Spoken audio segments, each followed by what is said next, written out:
قد أفلح من تزكى وذكر اسم ربه فصلى بل تؤثرون الحياة الدنيا والآخرة خير وأبقى إن هذا لفي الصحف الأولى صحف إبراهيم وموسى صدق الله العظيم.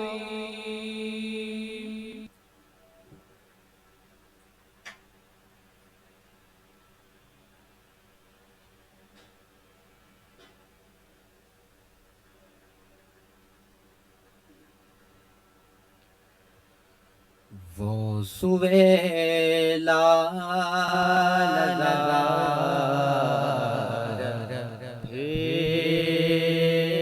پھیرتے ہیں، وہ سویلا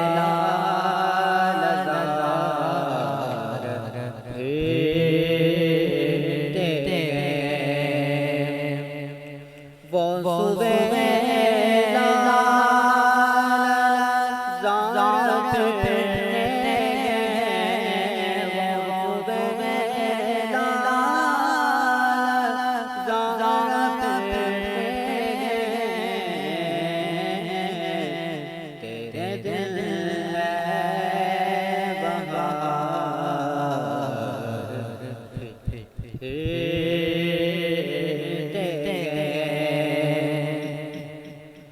جو تیرے یار پھرتے ہیں، جو تیرے یار پھرتے ہیں، در بدر یوں ہی خار پھرتے ہیں، در بدر یوں ہی خار پھرتے ہیں۔ کوئی کیوں پوچھے تیری بات لگا، کوئی کیوں پوچھے تیری بات لگا، تجھ سے شہدا ہزار پھرتے ہیں، تجھ سے شہدا ہزار پھرتے ہیں، وہ سویلا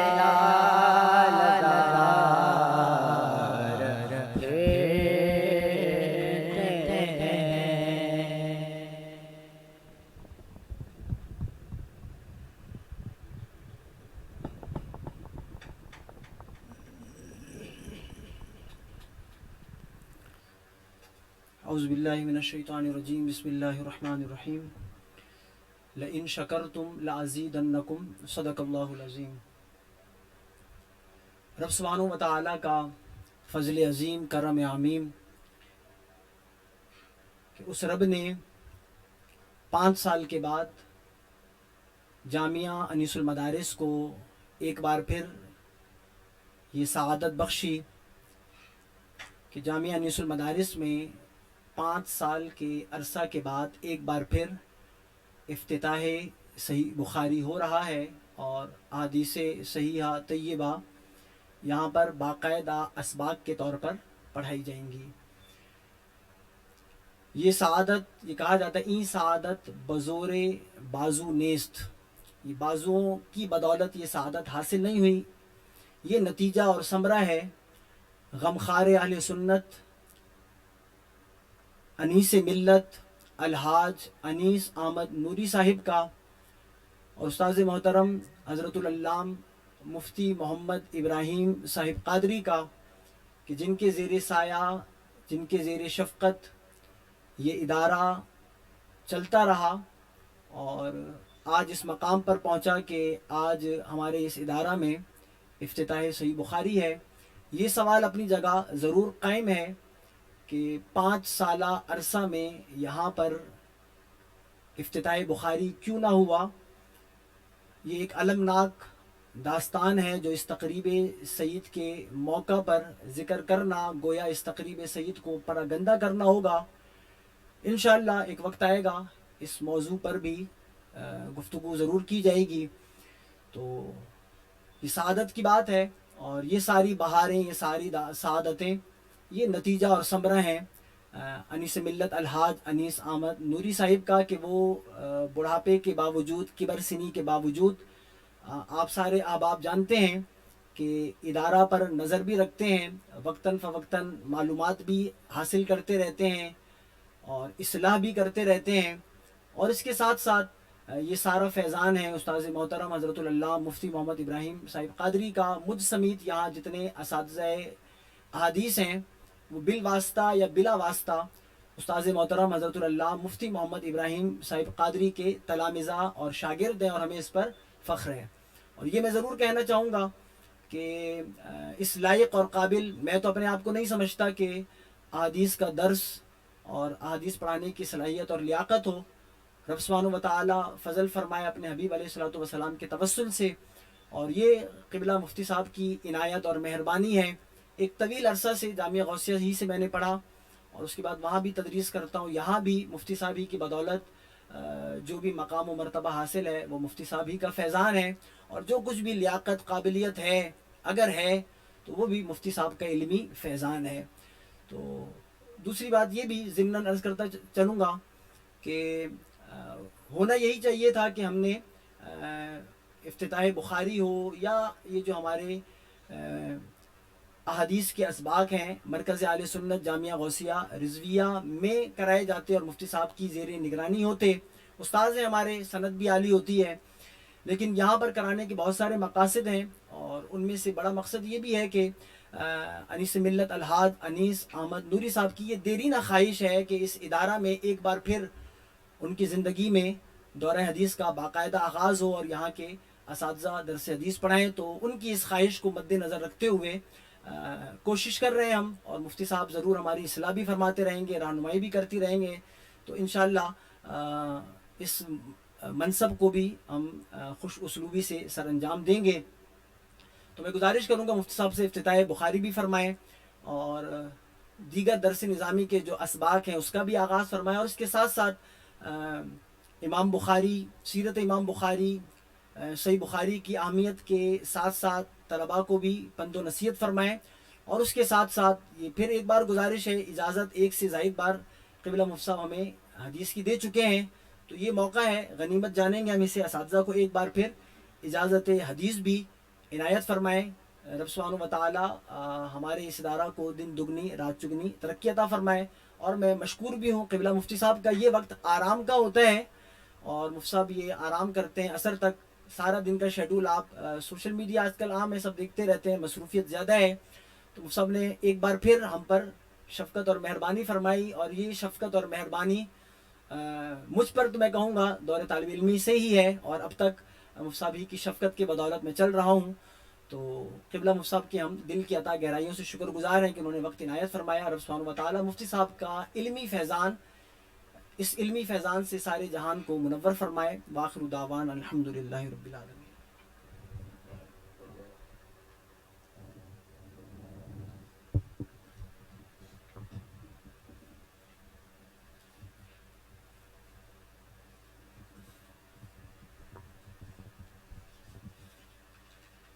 مولایا صلی وسلم دائما ابدا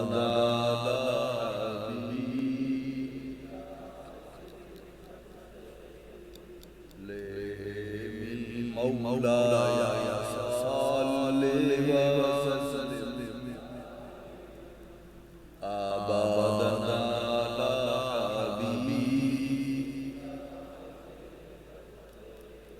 مدزاق جیران بیزی سلام ما زجتدم عن جار مقلت بدم مولاي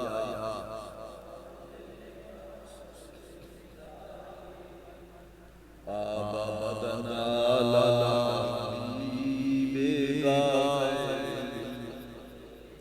هو الحبيب البلاد تجاشى شفاعته لمن الأهوال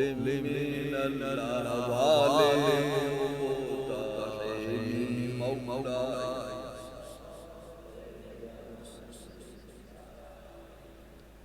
آبادنا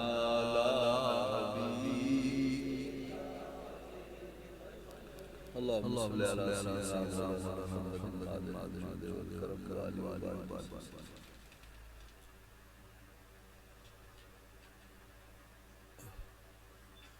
حضرات اساتذہ کرام، عزیز طلبہ اور حضرات سامعین و ناظرین، الحمدللہ یہ اللہ رب العزت کا انتہائی فضل ہے اور اس کا بے پایہ کرم کہ آج جامعہ انیس المدارس میں طویل عرصے کے وقفے کے بعد دورہ حدیث شریف کا آغاز ہو رہا ہے، اور یوں ہر مدرسہ جو تعلیمی طور پر چاہتا ہے کہ وہ ترقی کرے، دورہ حدیث تک کلاسوں کا پہنچنا اس مدرسے کے لیے بہترین کارکردگی رکھتا ہے، اور دورہ حدیث تک کلاسوں کا جانا اول سے لے کر موقوف علیہ تک محنت کا یہ حاصل ہے۔ دورہ حدیث شریف جامع غوثیہ رضویہ میں حضرت مفتی رحمۃ اللہ تعالیٰ علیہ کے وقت سے دورہ حدیث جاری ہے، اب تک جاری ہے۔ ہماری خواہش ہے کہ اہل سنت کی جتنے مدارس ہیں وہ سارے دورہ حدیث کے مدارس ہو جائیں، اور ان سے دین کے بہترین جلیل القدر علماء صلحاء نکلے اور دینی علمی میدان میں پھیل کر دین کی خدمت انجام دیں۔ تو ہمارے لیے یہ بڑی خوش آئند بات ہے کہ جامعہ انیس المدارس اب ان مدارس میں شامل ہے کہ جو دورہ حدیث کے مدارس ہیں۔ اللہ رب العزت اس اعزاز کو بحال رکھے اور سال بسال دورہ حدیث کے طلباء دورہ حدیث میں پڑھے اور یہاں سے فارغ تحصیل ہو کر یہاں سے نکلے۔ جو لوگ حدیث پڑھتے ہیں پڑھاتے ہیں بڑے خوش نصیب ہیں، اور انہیں حضور نبی پاک صلی اللہ تعالیٰ علیہ وسلم کی دعا کا مصداق ہے۔ حضور نبی پاک صلی اللہ علیہ وسلم نے حدیث پڑھنے والوں کو اور حدیث پڑھانے والوں کو دعا سے نوازا، اور حدیث کے الفاظ کچھ اس طرح سے ہیں: نضر اللہ عبدا سمع مقالتی فحفظها ووعاها ثم اداها۔ اور ایک مقام پر فرمایا فرب مبلغ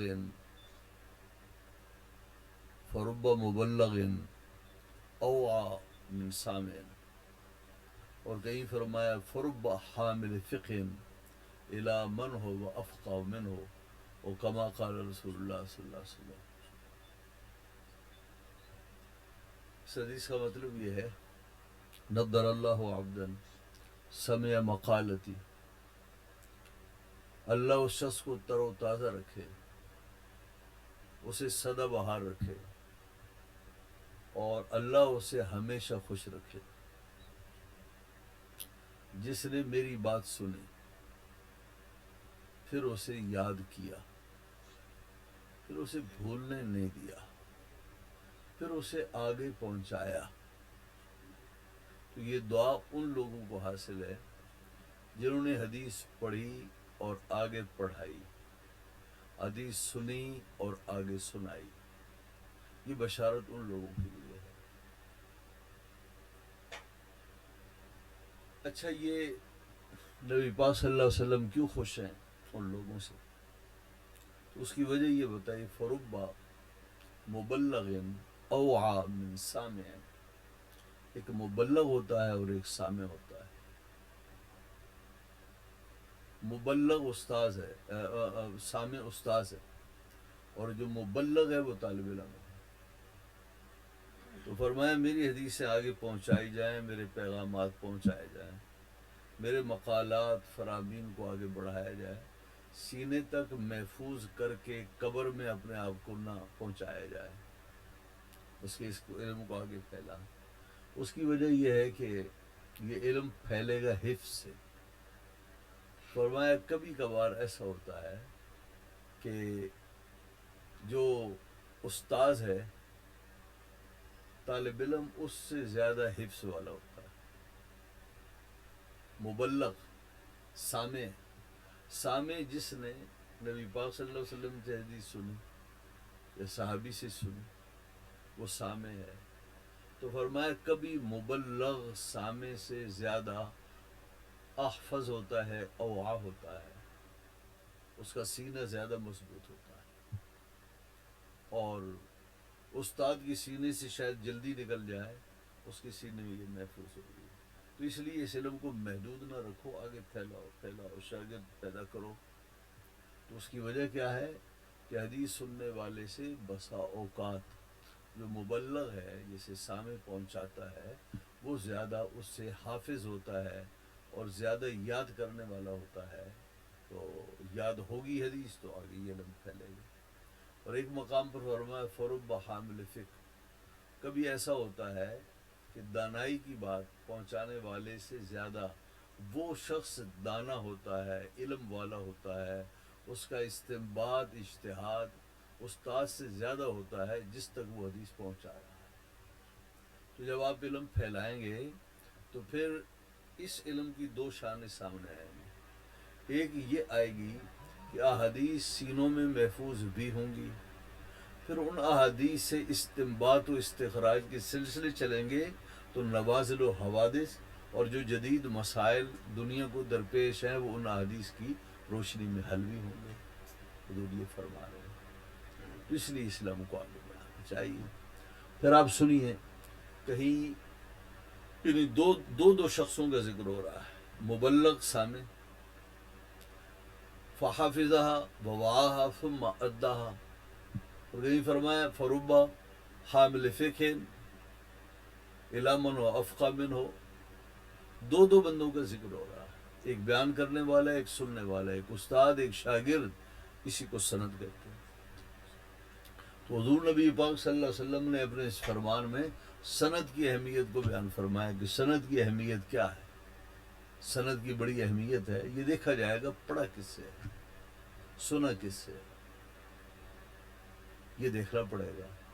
تو یہ جو حدیث ہے اسی کو سامنے رکھ کر پھر محدثین کرام نے اس علم کو وسعت دی، اس علم کو فروغ ملا اور جرح و تعدیل کا علم بنا. اصطلاحات علم حدیث کا جو ہے اصطلاحات حدیث کا جو علم ہے وہ ہمارے سامنے آیا اور احادیث پر پھر بات شروع ہوئی. یہ بنیاد ہے یہ حدیث اس کی کہ سند کی اہمیت کیا ہے. بخاری شریف ان کتب میں سے ہے کہ جنہیں احادیث طیبہ سند کے ساتھ بیان کی گئی. بہت کم احادیث ہیں جنہیں امام بخاری نے تعلیقاً روایت کی ہے، اور زیادہ تر جو احادیث ہیں وہ مسند ہیں، متصل ہیں. اور جن کی تعلیقات ہیں ان کے بارے میں علماء نے کہا امام بخاری کی ہر معلق حدیث مسند ہے، تو کسی مقام پر جا کر اس کی سند بیان کی گئی ہے. اور یہ بھی سمجھ لیجئے کہ سند کی حفاظت یہ اس امت کے خواص میں سے. کسی اور امت میں جو لوگ ہیں انبیاء علیہ السلام کے پیغام پہنچانے والے لوگ ہیں، تو ان کے ہاں جو طرق ہیں، اسناد ہیں، تو ان کا رواج نہیں تھا اور اسے فروغ نہیں ملا تھا. تو سند کی حفاظت، سند ذریعہ ہے حفاظت حدیث کا. تو احادیث طیبہ نبی پاک صلی اللہ علیہ وسلم کا معجزہ ہے اس کی حفاظت، اور اس کا ذریعہ سند ہے، اور سند اس امت کا خاصہ ہے. سند کی حفاظت، سند پر کام. احادیث طیبہ میں شروع میں تو نبی پاک صلی اللہ تعالیٰ علیہ وسلم پر جب قرآن کریم اترتا تھا تو آپ کی ساری توجہات جو تھیں وہ حفاظت قرآن پر تھی، اور احادیث طیبہ پر توجہ ان کی حفاظت کی نہیں تھی، اس لیے کہ قرآن اللہ کا کلام ہے. آپ یہ چاہتے تھے کہ یہ قرآن منوان متواتر انداز میں امت تک پہنچے، بلا ریب پہنچے، اور اس کا ایک ایک حرف قطعی ثبوت ہو، ایک ایک حرف قطعی ثبوت. وہ کام ہو گیا. اور آپ کی جو مقالات ہیں اور آپ کی جو ارشادات ہیں اس پر زیادہ توجہ نہیں کی گئی، اس لیے کہ عرب میں پڑھے لکھے لوگ کم تھے. ان کو متوجہ کیا گیا قرآن کریم کی کتابت پر، اور شروع میں احادیث طیبہ لکھنے کا رواج نہیں تھا تاکہ قرآن و حدیث میں کہیں مکسنگ نہ ہو جائے. لیکن اپنے طور پر بالکل ایسا نہیں ہے کہ احادیث طیبہ کو نہیں لکھا گیا. حضرت عبداللہ ابن عمر ابن عاص باقاعدہ حضور کی بارگاہ میں لکھا کرتے تھے. آپ کو معلوم ہے، آپ نے پڑھا ہے، علماء سے سنا بھی ہے، پڑھیں گے بھی، آپ بخاری میں پڑھیں گے. اسی طرح حضرت سیدنا ابو ہریرہ رضی اللہ تعالی عنہ، ان کے پاس احادیث کا نسخہ محفوظ تھا، اور بہت سے صحابہ کرام علیہ الرضوان کے پاس. نبی پاک صلی اللہ علیہ وسلم نے بسا اوقات اپنے خطبات اور اپنی چیزیں لکھوائیں. اکتبوا لابی شاہ، یہ خطبہ ابو شاہ کو لکھ کر دیتے جو حج کے معاملے میں ہے، حرم شریف کے معاملے میں. تو ایسا نہیں ہے کہ احادیث طیبہ کی کتابت نہیں کرائی گئی. تو احادیث طیبہ کی کتابت کرائے جانا یہ اصل ہے احادیث طیبہ کی کتابت کا، اس کی طباعت کا اور ان کی اشاعت کا. اور پہلی صدی ہجری میں عمر بن عبدالعزیز رضی اللہ عنہ کے دور میں کتابت احادیث کو باقاعدہ اسے فروغ دیا گیا. اس سے پہلے علماء، طلباء، ان کے پاس نسخے ہوتے تھے اپنی کتابوں کے احادیث طیبہ. حضرت امام مالک کے پاس، فلاں کے پاس. امام مالک تو بعد کے آدمی ہیں. تو یہ پہلی صدی ہجری میں جو ہے وہ کتابت حدیث کا سلسلہ اپنے تئیں شروع ہو گیا. پھر سرکاری سطح پر حضرت عمر بن عبدالعزیز رضی اللہ عنہ کے دور میں تھا، اور آپ نے مدینہ طیبہ کے گورنر کو خط لکھا کہ حدیث طیبہ کو جمع کیا جائے، قبل اس کے کہ علماء دنیا سے چل بسیں، ان کی کاوشوں کو جمع کیا جائے.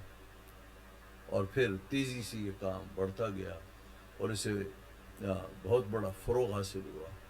پھر سب سے پہلے جس کتاب کو بہت ہی صحت کے ساتھ جمع کیا گیا اور امت نے اسے قبول کیا، وہ موطا امام مالک. اور موطا امام مالک کے لیے کہا جاتا تھا اصح الکتب بعد کتاب اللہ، لیکن یہ بخاری کے آنے سے پہلے تھا. اور جب بخاری شریف لکھی گئی تو اس پر اب علماء کا اجماع ہے کہ اصح الکتب بعد کتاب اللہ بخاری شریف. عجب معاملہ ہے، ہم غور کرتے ہیں کہ اللہ نے اپنے محبوب کے دین کو حضور کے عشاق اور نبی پاک صلی اللہ علیہ وسلم کے صحابہ کے ذریعے اور تابعین کے ذریعے دین کو کیسے محفوظ کیا، یہ کسی معجزے سے کم نہیں ہے. حضور نبی پاک صلی اللہ علیہ وسلم جو اللہ تعالیٰ کی طرف سے وحی لے کر آتے تھے، وحی آپ پر آتی تھی، تو قرآن کریم فرماتا ہے هو الذی بعث فی الامیین، اللہ وہ ہے کہ جس نے امیین میں، بے پڑھے لکھے لوگوں میں اپنے نبی کو بھیجا، مبعوث فرمایا بے پڑھے لکھے لوگوں میں. اب جو لوگ امی ہوں وہاں علم کیسے محفوظ رہ سکتے ہیں؟ آپ اس کو سوچیں، آپ وہاں علم کیسے محفوظ ہو سکتا ہے؟ آج کے جدید حامل علم آلات اس زمانے میں نہیں تھے. آج تو یہ ہے کہ بولتے جاؤ لکھتے جاؤ. قومی اسمبلی میں جو منٹس نوٹ کیے جاتے ہیں ایک ایک لفظ نوٹ کیا جاتا ہے. تو یہ ساز و سامان اس زمانے میں نہیں تھا کہ حضرت جبرائیل علیہ السلام نے حضور کے سینے پر جو وحی نازل فرمائی تو حضور نے تلاوت فرمائی اسے محفوظ کر لیا ہوتا. ایسا نہیں ہے. سب سے پہلے جو کشادہ سینہ اللہ نے اپنے محبوب کو عطا فرمایا وہ اتنا محفوظ سینہ تھا اور اس کا حفظ اتنا زبردست تھا کہ ادھر سے جبرائیل علیہ السلام نے آیات قرآنی کو پڑھا اور ادھر سے بات ختم ہوئی, ادھر سے حضور کی زبان پر منوان جاری ہو گیا, پھر اسے لکھا گیا, پھر اسے یاد کیا گیا. حضور کے زمانے میں بہت سے حافظ تھے. تو تعجب کی بات یہ ہے کہ اللہ نے علم کو امیین میں کیسے محفوظ کیا, ان پڑھوں میں کیسے محفوظ کیا. تو اس سے معلوم ہوا کہ جب اللہ رب العزت کسی کام کو کرنے کا ارادہ کرتا ہے پھر اس کے اسباب جیسے بھی ہوں بس انہیں وہ کام کرنا ہوتا ہے. اذا اراد شیئا ان یقول له کن فیکون, وہ کام ہو جاتا ہے. تو دیکھو اللہ حفاظت کا کام امیین سے بھی لے لیتا ہے. یہ بات ضرور کھٹکتی ہے. احادیث طیبہ کو تو سرکاری طور پر اور نبی پاک صلی اللہ علیہ وسلم کی طرف سے اس کی لکھائی کا انتظام نہیں کیا گیا, قرآن پاک کا اہتمام کیا گیا. تو سوال یہ ہے کہ قرآن کریم تو جو ہے اس کی حفاظت کا بہت ہی محتاط انداز تھا اور طریقہ تھا. قرآن کریم تو کتاب محفوظ ہو گئی. احادیث سے تو یہ واقع باقاعدہ حضور کی نگرانی میں محفوظ تو نہیں کیا گیا, اس کا کوئی اہتمام بھی نہیں کیا گیا. لوگ اپنے تئیں کرتے تھے. پھر ہر سننے والا اس کو لکھتا تھوڑی تھا, اور نبی پاک صلی اللہ علیہ وسلم کی ہر حدیث کو سننے والے لکھتے تھوڑی تھے. کچھ لکھتے تھے, کچھ حفظ کرتے تھے. لکھنے والوں نے لکھا, لیکن جو یاد کرنے والوں نے یاد کیا وہ ٹھیک بھی یاد کیا یا نہیں. ہم یہ دیکھتے ہیں آج کے دور میں کہ مثال کے طور پر میں ایک مثال دے رہا ہوں. ایک آدمی کہتا ہے کہ یار میں نے راستے میں دو گروہوں کو دیکھا تو آوازیں بلند ہو رہی تھی, آوازیں بلند ہو رہی تھی. یا آپ نے الف نے آپ کو یہ بتایا کہ میں آ رہا تھا, دو گروہوں میں شور ہو رہا تھا, آوازیں بلند ہو رہی تھی. تو یہ جتنے آپ بیٹھے نا سننے والے, آپ سب نے سنا.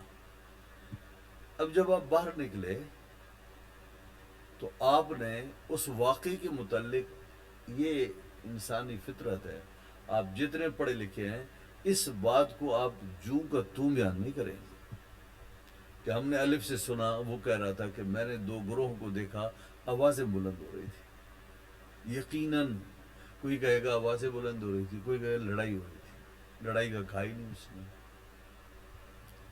اور ایک نے یہ کہا کہ ہاتھ ہپائی, میں نے ہاتھ ہپائی دیکھی.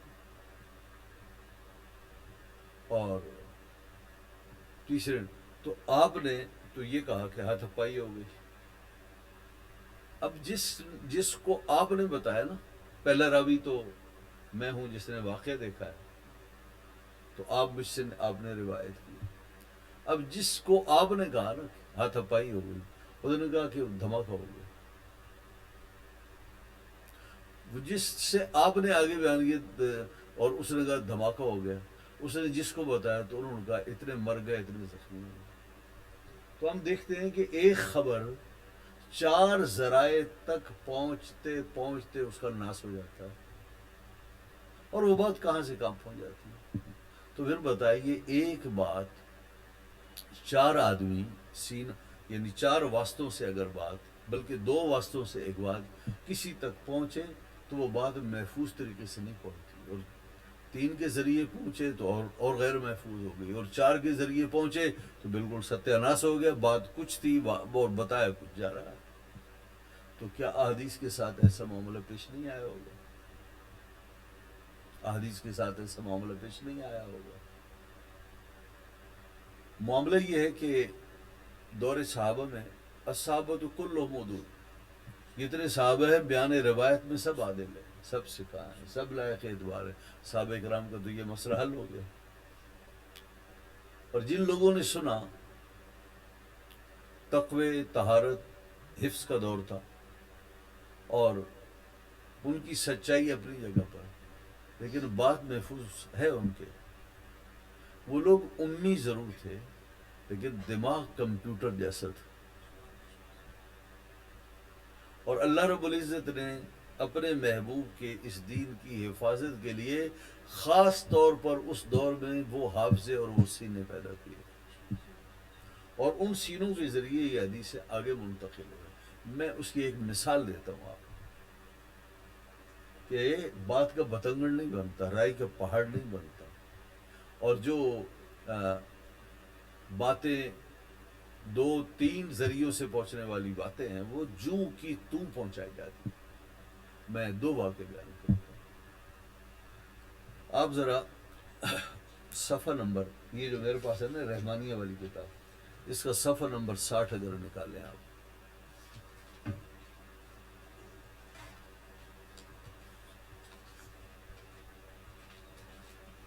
دیکھا،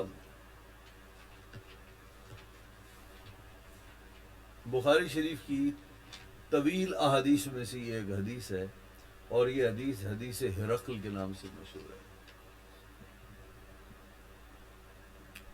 جن کے پاس ہے وہ تو ٹھیک ہے، اور جن کے پاس نہیں ہے بس ہم پر بھروسہ کر لیں آپ. تو یہ بخاری شریف ہے، اور اس میں اس بارے میں کہ ان لوگوں کا حفظ کتنا مضبوط تھا. نبی پاک صلی اللہ تعالیٰ علیہ وسلم نے صلح حدیبیہ کے بعد آپ کے لیے دین کے معاملات میں جب دیکھا کہ سال ہوتے نظر آ رہے ہیں تو آپ نے اس سے بھرپور فائدہ اٹھایا اور سلاطین جہان کو آپ نے خطوط لکھے، دعوت اسلام کے مکتوبات لکھے. ان میں سے ایک خط آپ نے ہرقل کو لکھا.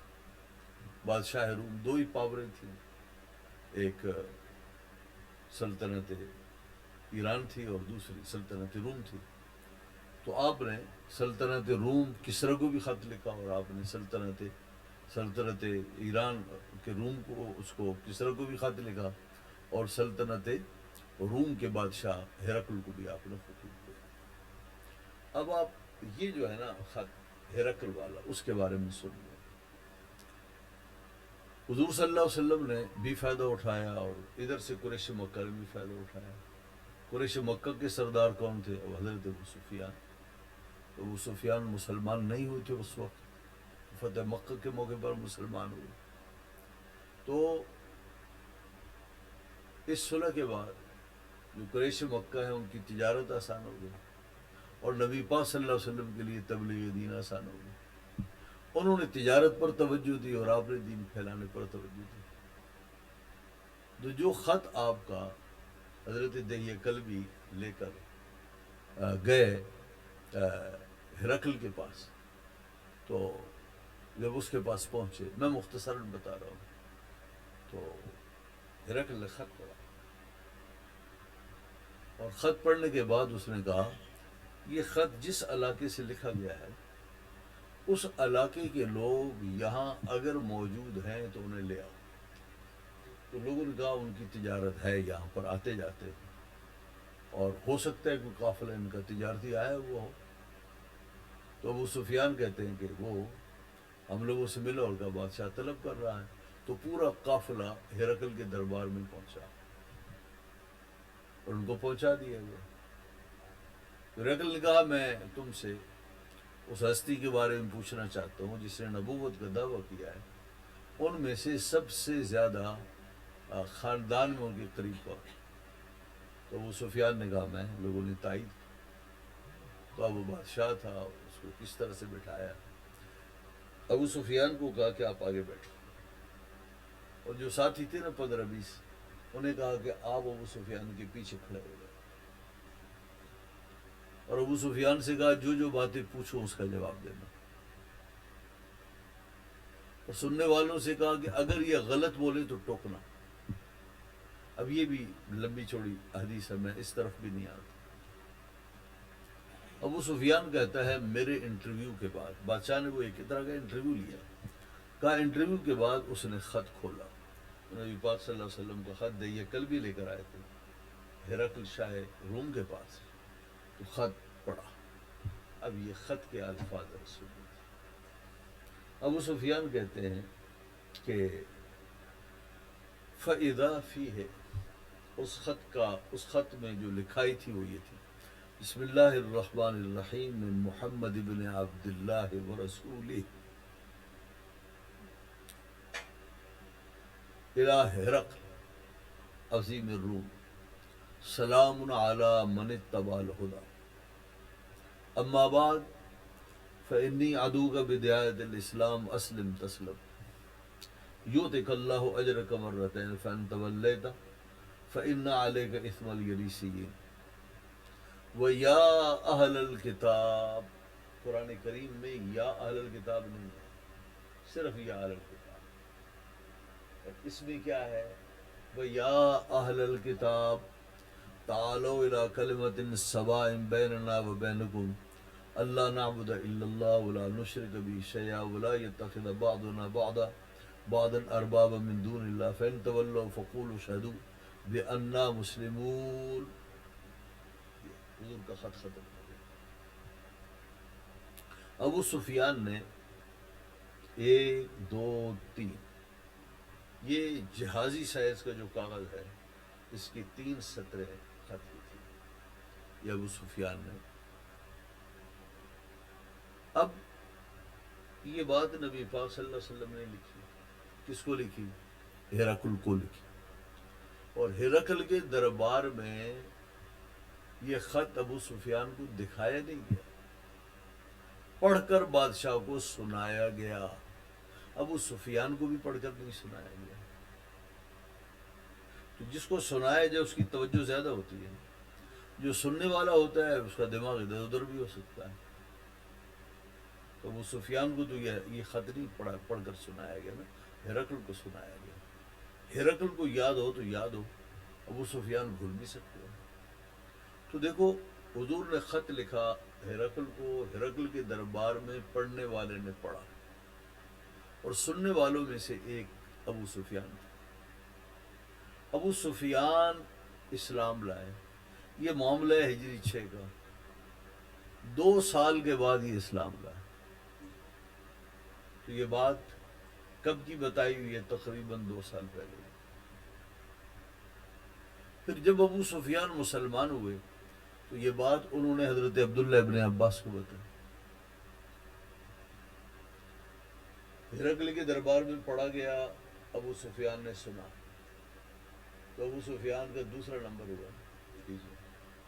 پھر ان سے حضرت عبداللہ ابن عباس نے سنا، پھر عبداللہ ابن عباس صحابی ہیں، ان سے ایک اور راوی نے سنا، ان سے ایک اور راوی نے سنا، ان سے ایک اور راوی نے سنا، پھر ان سے امام بخاری نے سنا۔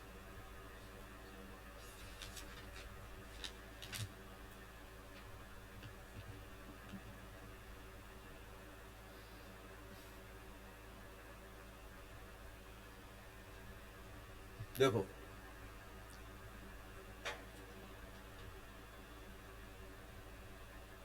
ہاں یہ دیکھیں، حدثنا عبداللہ حدثنا بشر بن محمد، سن رہے ہیں آپ؟ حدثنا بشر بن محمد حدثنا عبداللہ قال اخبرنا یونس و معمر عن الزہری قال اخبرنی عبید اللہ ابن عبداللہ عن عبداللہ ابن عباس۔ امام بخاری تک یہ 6 واسطے پڑھے، امام بخاری تک 6 واسطے ہوئے، اور ابو سفیان کو شامل کریں 7 واسطے ہوئے۔ یہ 7 واسطوں سے نبی پاک صلی اللہ علیہ وسلم کا خط امام بخاری تک پہنچا۔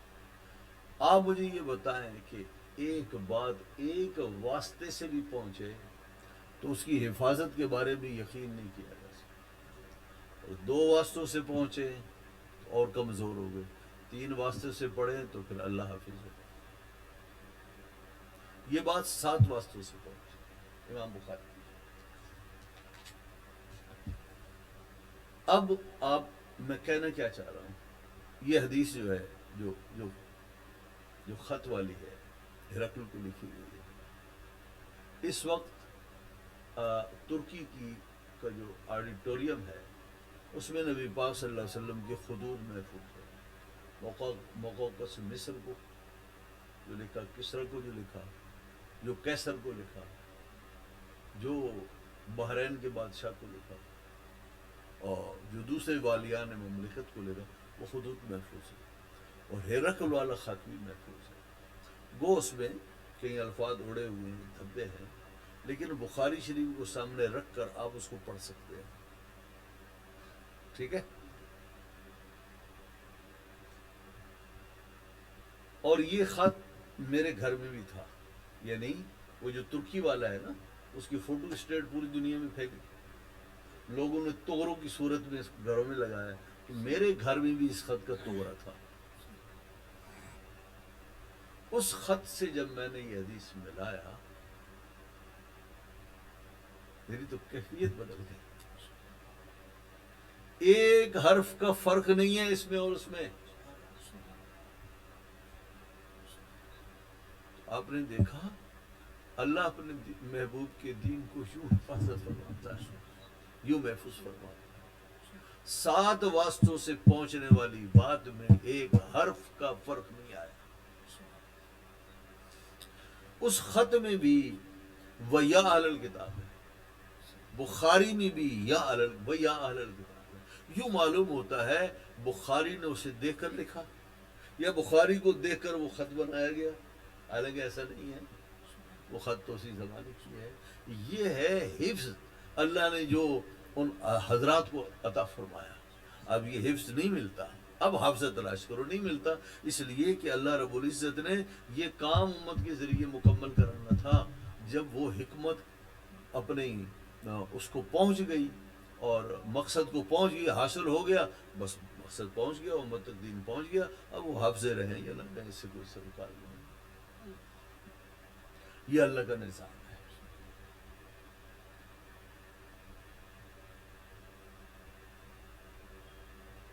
اللہ اکبر کبیرہ۔ تو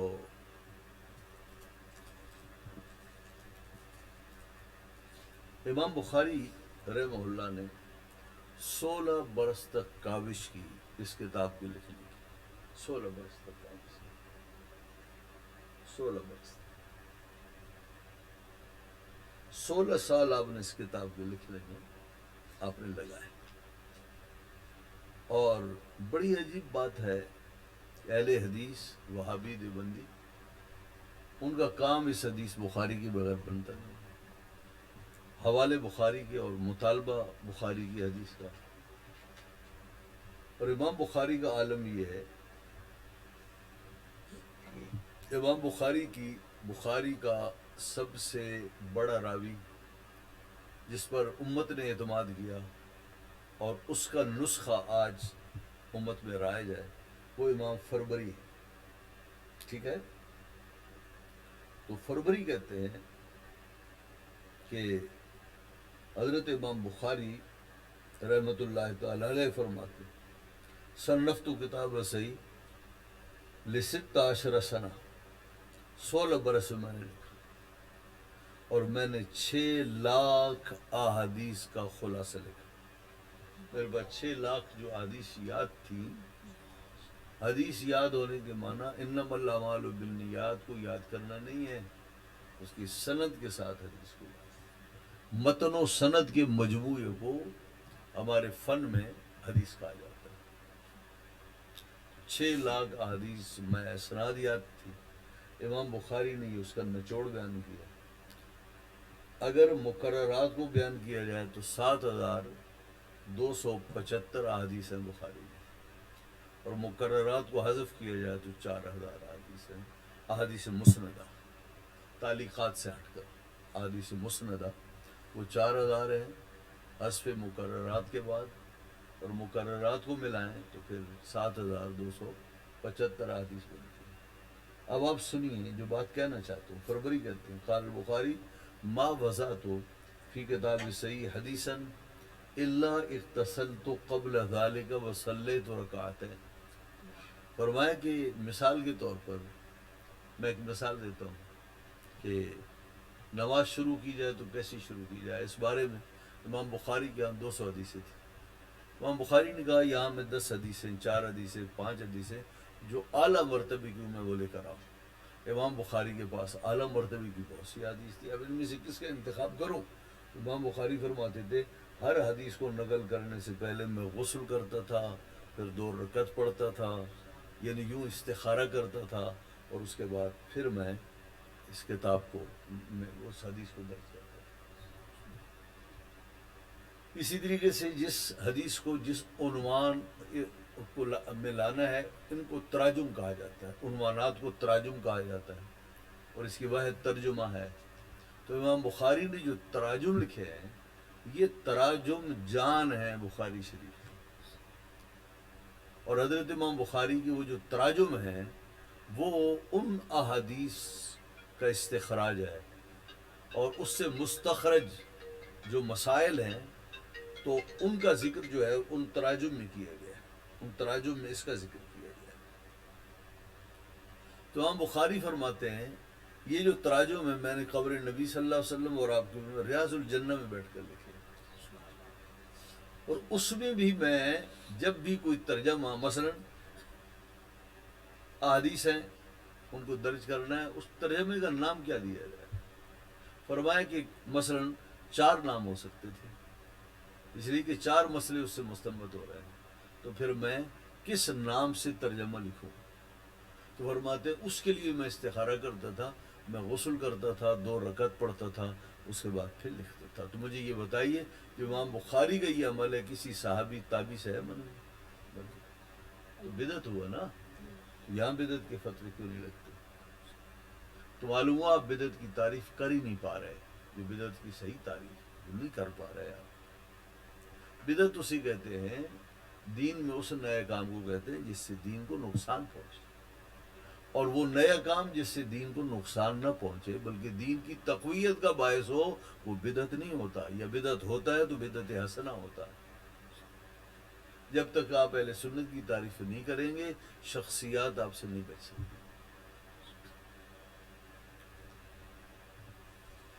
ہمارے ہاں درس نظامی میں جو کتابیں پڑھائی جاتی ہیں شارٹ کٹ کے طور پر پورا نام نہیں لیا جاتا، اور وہ جو کتابیں ہیں ان کو ہم اپنے طور پر اپنے عرف میں خود نام بناتے ہیں، اور اس سے پھر ان کتابوں کی شہرت ہو جاتی ہے. جیسے شرح جامی کا نام کیا ہے؟ الفوائد الزائیہ، لیکن مشہور شرح جامی. ایسی ہی کتاب صحیح بخاری کے نام سے مشہور ہے. امام بخاری نے اس کا نام صحیح البخاری نہیں رکھا، امام بخاری نے اس کا نام اور رکھا. اتنا لمبا نام ہے کہ استاد کو بھی یاد نہیں رہتا. تو اس لیے پھر لوگ اسے جو ہے وہ سمجھانے کے لیے اپنے عرف میں انہوں نے نام بنا لیا صحیح بخاری.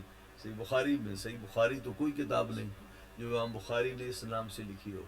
تو یہ صحیح بخاری ہے جو ہمارے سامنے ہے. اس کا اصل نام ہے الجامع المسند الصحیح المختصر من امور رسول اللہ صلی اللہ علیہ وسلم و سننہ و ایامہ. اتنا لمبا نام ہے، تو اب ایک سطر کا نام وہ یاد نہیں رہتا تو صحیح بخاری کرتے. حضرت امام بخاری بہت بڑے آدمی تھے، اور قوت حفظ آپ کو اساتذہ بتائیں گے. امام بخاری بغداد میں گئے، ان کا استقبال ہوا، اور ان کا پھر امتحان بھی ہوا، اور وہاں اہل بغداد کو بلایا گیا. شہرت تو پہنچ چکا تھا، حالانکہ وہ دور سوشل میڈیا کا دور نہیں تھا. امام بخاری جہاں جہاں جاتے پہلی شہرت پہنچ جاتی. امام بخاری بغداد تشریف لائے، ان کا زبردست پرتپا کے استقبال کیا گیا، اور ایک بڑی جگہ پر امام بخاری کے لیے تقریب منعقد کی گئی. اس میں محدثین وقت کو بلایا گیا، اور اس میں عامت الناس بھی تھے. تو پھر امتحان کے لیے 10 علماء کو اور صاحب حفظ لوگوں کو 10 احادیث امتحان کے طور پر دی گئی. وہ حدیث یوں دی گئی کہ ایسا کرو کہ ہر متن کو پورا پڑھو لیکن اس کی سندیں توڑتے جاؤ. تو سندیں توڑ کر متن کے ساتھ ملاتے جاؤ. تو امام بخاری سے ایک آدمی نے کہا کہ حضور میں کچھ پوچھوں. انہوں نے حدیث پڑھی، متن پڑھا، اور سند توڑ کے کسی اور کی اس کے ساتھ لگا دی. تو پوچھا کہ آپ اس حدیث کو جانتے ہیں؟ فرمایا لا عارف، میں نہیں جانتا. لوگوں نے کہا ہوتا ہے، کوئی مسئلے معلوم نہیں ہوتے. دوسری حدیث پوچھی اسی انداز میں، تیسری، چوتھی، ہر ایک کے جواب فرمایا لا عارف. لوگوں نے کہا اتنا نام سنتے تھے، ایک حدیث کا بھی پتہ نہیں ہے 10 میں سے. پھر دوسرا اٹھا، تیسرا، چوتھا، 10 کے 10 نے ایسے کیا اور 100 احادیث ہو گئی. جی ہر آدمی نے 100 حدیث بیان کی نا، ایسا ہوا نہیں، کل 100 حدیث بیان ہوئی. تو حضرت امام بخاری نے ایک کے جواب میں بھی یہ نہیں کہا عارف، لا عارف. دنیا حیران تھی، لیکن جو علماء تھے نا وہ اندر سے حیران تھے، کمال علم ہے اس شخص کا. پھر امام بخاری نے اس استجاب و حیرت کو ختم کیا اور آپ کھڑے ہو گئے اور آپ نے فرمایا اما انت، تو نے پہلی حدیث یہ بیان کی، یہ حدیث یوں نہیں یوں ہے، اس حدیث کی سند یوں ہے. آپ نے دوسری حدیث یوں بیان کی، یوں نہیں یوں ہے. تیسری حدیث آپ نے یوں بیان کی، یوں نہیں. کمال کیا ہے؟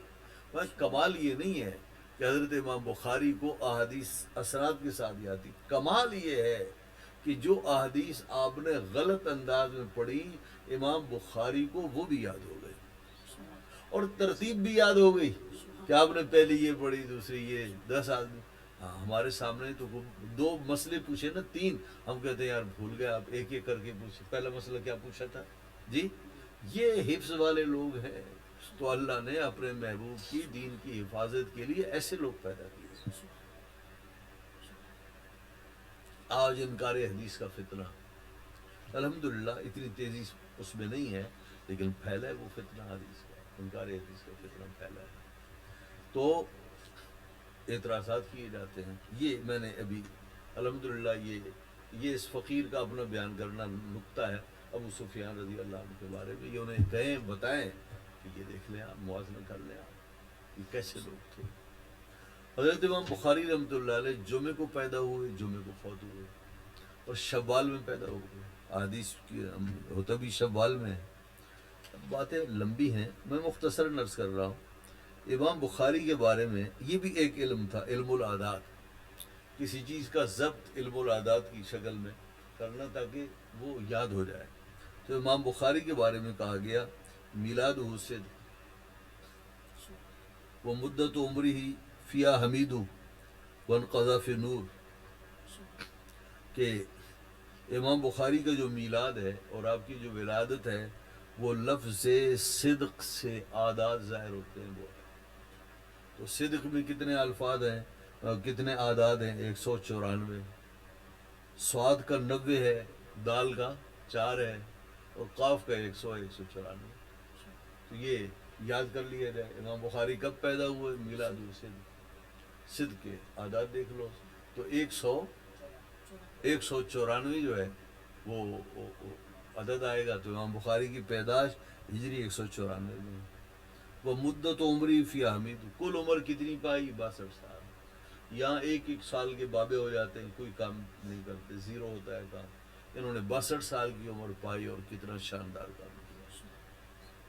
تو آپ کی جو عمر مبارک ہے کل کتنی ہے؟ فرمایا حمید کے لفظ کو دیکھ لو تو ہا کے 8 ہیں اور میم کے 40 ہے، 48 ہو گئے. اور یا کے 10 ہیں، کتنے ہو گئے جی؟ 50. ہا کے 8 اور میم کے 40، یہ ہو گئے 48. اور یہ یا کے 10 58 اور دال کے 4 52 ہو گئے، 62 ہو گئے. تو 62 سال کی آپ نے ون قضا فی نور، اور آپ نور میں گزر گئے، نور میں اتر گئے. اور یعنی یہ حضرت امام بخاری کی پیدائش وفات ہے. آپ کی وفات کیا ہے؟ نور ہے. نور کے الفاظ کو دیکھ لو تو نون کے 50 اور واو کے 6، 56 ہو گئے اور را کے 200 ہوتے ہیں، 256. تو یہ اس طرح سے. اور بڑے کمال والے آدمی تھے، للہ فی اللہ پڑھنے پڑھانے والے آدمی تھے. اور جب فوت ہو گئے تو اللہ نے بڑے انعام سے نوازا. قبر سے خوشبو آتی تھی اور ایک عرصے تک قبر سے خوشبو آتی تھی اور لوگ مٹی جو ہے نا اٹھا کر لے جاتے تھے. پھر اس پر پیرے بٹھائے گئے کہ کہیں ایسا نہ ہو نیچے تک پہنچ جائیں. یہ ہے حضرت امام بخاری رحمۃ اللہ علیہ، اور یہ کتاب ہے۔ تو اس کتاب کو آپ توجہ سے سنیے، توجہ سے پڑھیے۔ اور یہ کتاب میں نے بخاری شریف حضرت محدث العصر حضرت علامہ عبد المصطفیٰ الازہری رحمہ اللہ سے پڑھی ہے، علامہ عبد المصطفیٰ الازہری سے پڑھا ہے۔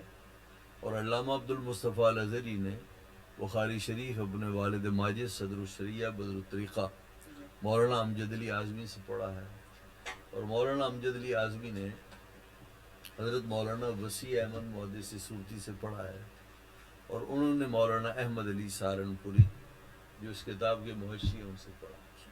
تو اس کتاب کا جو محشی ہے شیخ محدث احمد علی سہارنپوری رحمۃ اللہ علیہ، یہ سنی شیخ تھے، یہ سنی محدث تھے، دیوبندی وہابی نہیں تھے۔ پھر میر علی شاہ صاحب سے پوچھا گیا کہ آپ نے تو حدیث وہابی سے پڑھی، آپ نے فرمایا کہ ایسا نہیں ہے، الحمدللہ حضرت حنفی تھے، سنی تھے، البتہ ان کا طریقے میں شیخیت نہیں تھا، اور ان کا جو طریق تھا وہ طریق محدثین تھا، اور ان کی جو معمولات تھے وہ محدثین کے تھے۔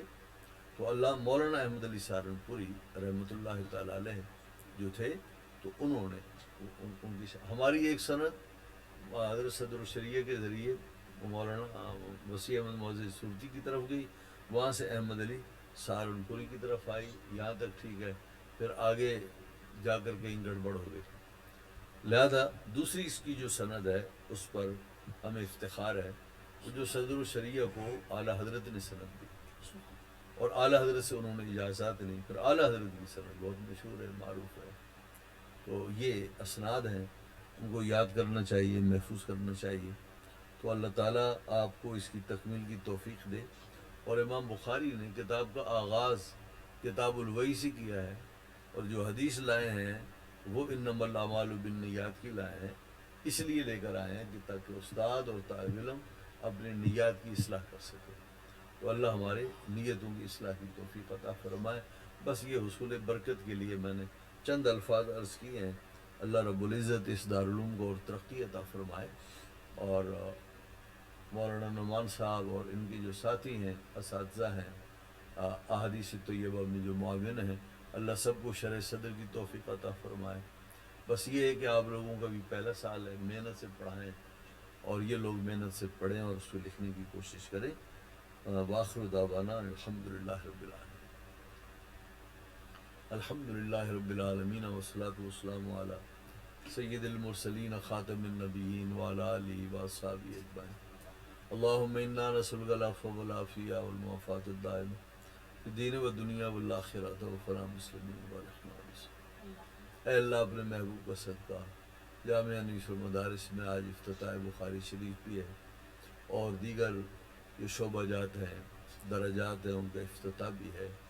اے اللہ اس دارالعلوم کو مزید بہتر کارکردگی کی توفیق عطا فرما، اور یہ سال انتہائی بابرکت فرما، اور آنے والے ہر سال کو پہلے سالوں سے زیادہ برکت والا بنا۔ اے اللہ اس طرف طلباء کا رجوع فرما، اور اساتذہ اور طلباء کو شرح صدر عطا فرما، ان کو محنت کی توفیق عطا فرما۔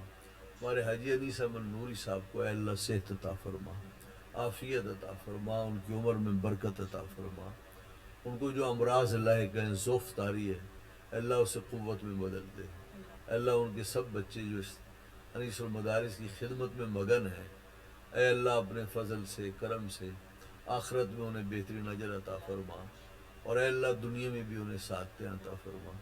خاص طور پر ہمارے محمد یوسف سعد بھائی، جن کی بہت زیادہ کوششیں شامل ہیں، اے اللہ ان کے معاملات کو سال فرما، ان کی تکلیفیں دور فرما، پریشانیاں دور فرما، اور اے اللہ وہاں اس وطن میں ان کو ان کے بچوں کے ساتھ سلامتی ایمان، سلامتی جان و مال عطا فرما۔ اور اے اللہ یہاں کے اساتذہ و مدرسین جو محنت کر رہے ہیں، خدمت کر رہے ہیں، ان کی خدمات کو قبول فرما، ان کے علم میں، عمل میں، مال و رزق میں برکتیں عطا فرما، اور پڑھنے والے طلباء کو اے اللہ علم کا حظ وافر عطا فرما، اور ان کے حافظے مضبوط فرما، اور انہیں مستقبل کا بہترین عالم بعمل بنا، دین کا خادم بنا۔ تمام مدارس اہل سنت کو اوج ترقی عطا فرما، اور جتنے مدارس اہل سنت سکھر میں ہیں، اے اللہ ان تمام کو دور حدیث پڑھانے کی اور اس منصب کو حاصل کرنے کی توفیق عطا صلی اللہ تعالیٰ علی خیر خلقی سیدنا مولانا محمد و آلہ وسلم.